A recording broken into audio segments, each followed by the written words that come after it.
Hi friends, ഇന്ന് ഞാനൊരു പുഡിങ്ങിൻ്റെ recipe ആയിട്ടാണ് ഇന്ന് വന്നിരിക്കുന്നത്. നമുക്കിതിന് പാലോ തേങ്ങാപ്പാലോ ഒന്നിൻ്റെ ആവശ്യമില്ല. വളരെ പെട്ടെന്ന് തന്നെ തയ്യാറാക്കി എടുക്കാൻ പറ്റുന്ന ഒരു റെസിപ്പിയാണ്.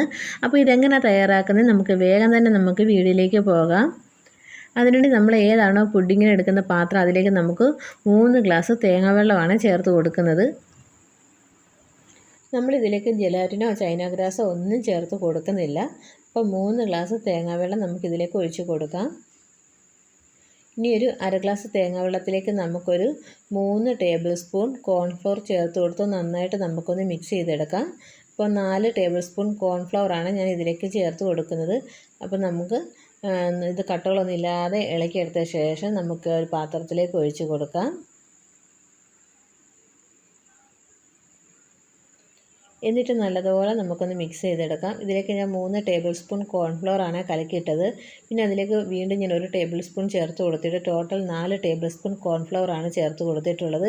ഇനി ഇതിലേക്ക് മധുരത്തിന് ആവശ്യമായിട്ടുള്ള പഞ്ചസാരയാണ് ചേർത്ത് കൊടുക്കുന്നത്. ഞാൻ ഇതിലേക്ക് ഒരു 5 ടേബിൾ സ്പൂൺ പഞ്ചസാരയാണ് ചേർത്ത് കൊടുക്കുന്നത്. ഓരോരുത്തരും മധുരത്തിനനുസരിച്ച് ചേർത്ത് കൊടുക്കുക. എന്നിട്ട് നല്ലതുപോലെ ഇളക്കി കൊടുത്ത ശേഷം നമുക്കിനി ഫ്ലെയിം ഓൺ ചെയ്ത് ചെറു തീയിൽ വെച്ച് ഇതൊന്ന് കുറുക്കിയെടുക്കാം.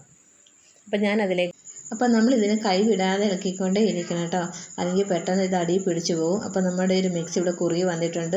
നല്ലതുപോലെ കുറുകി വരണം. അതുവരെ നമ്മൾ കൈ വിടാതെ ഇളക്കിക്കൊണ്ടേ ഇരിക്കണം. തീ കൂട്ടി കൊടുക്കരുത്, കുറച്ച് വെച്ചിട്ട് വേണം നമ്മൾ പുഡിങ്ങൊക്കെ തയ്യാറാക്കാൻ വേണ്ടി. പിന്നെ അതിലേക്ക് നമ്മുടെ കരിക്കിൻ്റെ കാമ്പും കൂടെ ചേർത്ത് കൊടുത്തിട്ടുണ്ട്. അപ്പോൾ അത് ഇടയ്ക്ക് കഴിക്കുമ്പോൾ നല്ല ടേസ്റ്റാണ്. അതും കൂടി ഇട്ട് കൊടുത്ത് നല്ലോണം നമുക്കിതൊന്ന് കുറുക്കിയെടുക്കാം. അപ്പോൾ നിങ്ങൾക്കത് കാണുമ്പോൾ തന്നെ അറിയാലോ ഈ ഒരു പരുവായിട്ടുള്ളൂ. ഇനി നല്ല തിക്കായിട്ട് നമുക്കൊന്ന് കുറുക്കിയെടുക്കാം. അപ്പോൾ നിങ്ങൾക്ക് ഇതിലേക്ക് ഇഷ്ടപ്പെട്ട നട്ട്സോ കാര്യങ്ങളൊക്കെ ചേർത്ത് കൊടുക്കുക. അപ്പോൾ നല്ലോണം കുറുകി വന്നിട്ടുണ്ട്. നിങ്ങൾക്ക് കാണുമ്പോൾ തന്നെ അറിയാമല്ലോ നല്ല തിക്കായിട്ട് വന്നിട്ടുണ്ട്. ഇനി നമുക്ക് ഫ്ലെയിം ഓഫ് ചെയ്യാം.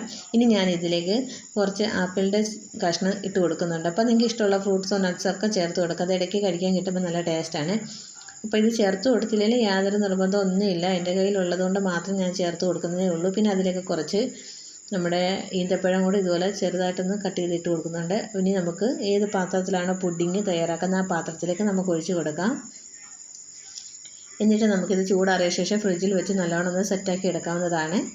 അപ്പോൾ ഇത് ചൂടോടെ തന്നെ നമ്മളിത് ഒഴിച്ച് കൊടുക്കണം. ഇനി നമുക്ക് ചൂട് മാറിയ ശേഷം ഫ്രിഡ്ജിൽ വെച്ച് നല്ലോണം ഒന്ന് തണുപ്പിച്ചെടുക്കാം.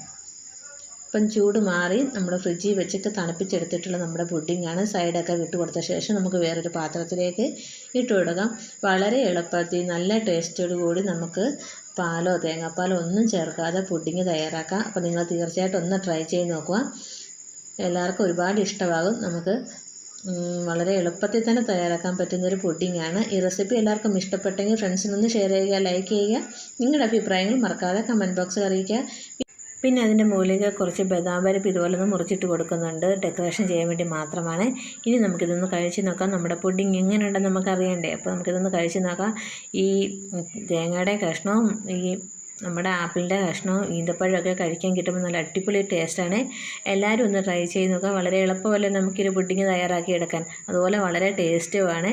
അപ്പോൾ അത് എല്ലാവരും ഒന്ന് ഉണ്ടാക്കി നോക്കിയിട്ട് നിങ്ങളുടെ അഭിപ്രായങ്ങൾ മറക്കാതെ കമൻറ്റ് ബോക്സിൽ അറിയിക്കുക. വീണ്ടും ഒരു പുതിയ റെസിപ്പിയായിട്ട് നമുക്ക് വീണ്ടും കാണാം. Thanks for watching my Unniki Choose Curry World. Bye.